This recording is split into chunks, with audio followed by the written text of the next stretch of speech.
శ్రీకాళహస్తిలోని బృందమ్మ కాలనీలో మండల legal service ఆధ్వర్యంలో మెగా మెడికల్ క్యాంపు నిర్వహించారు. ఈ కార్యక్రమంలో 12వ అదనపు జిల్లా జడ్జి శ్రీనివాస నాయక్ పాల్గొని మెడికల్ క్యాంపు ప్రారంభించారు. అనంతరం శ్రీకాళహస్తి శ్రీరామ్ నగర్ కాలనీ ప్రభుత్వ ఆసుపత్రి డాక్టర్ శైలజ కాలనీ వాసులకు వివిధ రకాల పరీక్షలు నిర్వహించి వారికి ఆరోగ్య సూత్రాలను, ఆరోగ్యంగా ఉండడానికి సూచనలను తెలియజేసి మందులను అందజేశారు.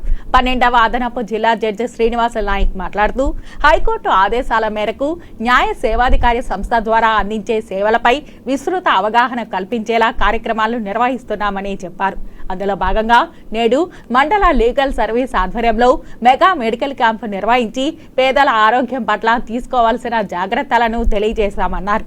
ప్రతి ఒక్కరూ బాల్య వివాహాలను అరికట్టితే చిన్నారులకు విద్యతో పాటు సంపూర్ణ ఆరోగ్యం వస్తుందని తెలియజేశారు.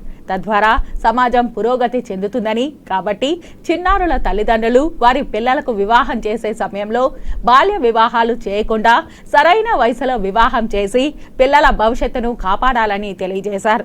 సీనియర్ సిటిజన్ చట్టాలపై ఉచిత న్యాయ సేవలు ఏ విధంగా పొందాలో ప్రజలకు తెలియజేశారు. ఈ కార్యక్రమంలో శ్రీకాళహస్తి ఎంపీడీఓ హఫీజ్ ఖాన్, పురపాలక సంఘం మేనేజర్ ఉమామహేశ్వరరావు, 1 టౌన్ ఎస్ఐ అరుణ, న్యాయవాదులు, పిఎల్వీలు తదితరులు పాల్గొన్నారు. అందరూ ఖచ్చితంగా చూపించుకోండి.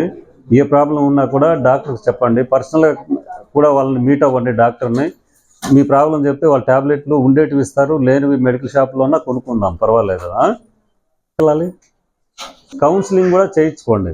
కౌన్సిలింగ్ అనేది వాళ్ళు ఒకవేళ చేయకపోతే కోర్టు దగ్గరకు వస్తే, చిన్నపిల్లలు మ్యారేజ్ చేస్తే ఎవరికి నష్టము? మనకే నష్టం. 2 ఫ్యామిలీలు నష్టపోతాయి. అమ్మాయి ఫ్యామిలీ నష్టపోతుంది, అబ్బాయి ఫ్యామిలీ నష్టపోతుంది. తర్వాత పుట్టే పిల్లలు ఆరోగ్యంగా పుట్టరు. మీకు తెలుసు కదా, 16 సంవత్సరాల లోపు పిల్లలకి మ్యారేజ్ చేస్తే ఆడపిల్లకి ఆ అమ్మాయి గర్భం ధరించిన తర్వాత పుట్టే బిడ్డలు ఎట్లా పుడతారన్నారు?